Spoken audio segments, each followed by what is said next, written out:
আসসালামু আলাইকুম। 30 দিনে আরবি ভাষা শিক্ষা কোর্সে আপনাদের সবাইকে স্বাগত জানাচ্ছি। আজকে 26তম দিন। আজকের এই পাঠে আমরা আরবিতে 7 দিনের নাম কিভাবে বলতে হয় সেই ব্যাপারটি জানব। আমরা সবাই ভিডিওটি দেখে মুখস্থ রাখবো এবং সবাই নিজে নিজে প্র্যাকটিস করব। আর যারা চ্যানেলটিকে সাবস্ক্রাইব করেন নাই, প্লিজ সাবস্ক্রাইব করবেন। চলুন তাহলে দেখা যাক। রবিবার আরবি হচ্ছে ইয়ামুল আহাদ, ইংলিশ হচ্ছে সানডে। তাহলে ইয়ামুল আহাদ আরবি শব্দ, যার বাংলা হচ্ছে রবিবার। সোমবার আরবি হচ্ছে ইয়ামুল ইতনাইন, ইংলিশ হচ্ছে মন্ডে। তাহলে ইয়ামুল ইতনাইন আরবি শব্দ, যার বাংলা হচ্ছে সোমবার।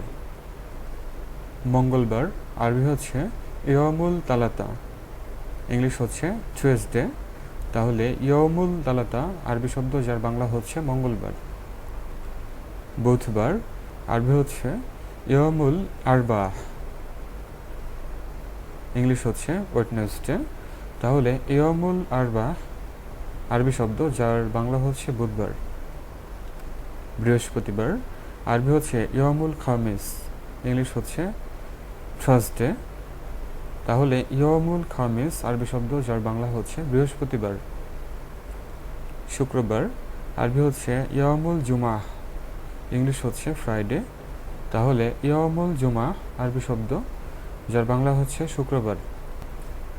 শনিবার আরবি হচ্ছে ইয়ামুল সাবত, ইংলিশ হচ্ছে স্যাটারডে। তাহলে ইয়ামুল সাবত আরবি শব্দ, যার বাংলা হচ্ছে শনিবার। তাহলে ভিউয়ার, এই ছিল আজকের আয়োজন। এই ভিডিওটি দেখে আমরা সবাই মুখস্থ রাখবো এবং প্র্যাকটিস করব। আর ভিডিওটি যদি ভালো লাগে লাইক, কমেন্ট, শেয়ার করবেন। চ্যানেলটিকে সাবস্ক্রাইব না করে থাকলে প্লিজ সাবস্ক্রাইব করে সাথে থাকবেন। নতুন ভিডিওগুলো দেখার জন্য অবশ্যই বেল আইকন প্রেস করে রাখতে হবে। চ্যানেলে এই ধরনের ভালো ভালো ভিডিও দেওয়া আছে, অবশ্যই দেখবেন।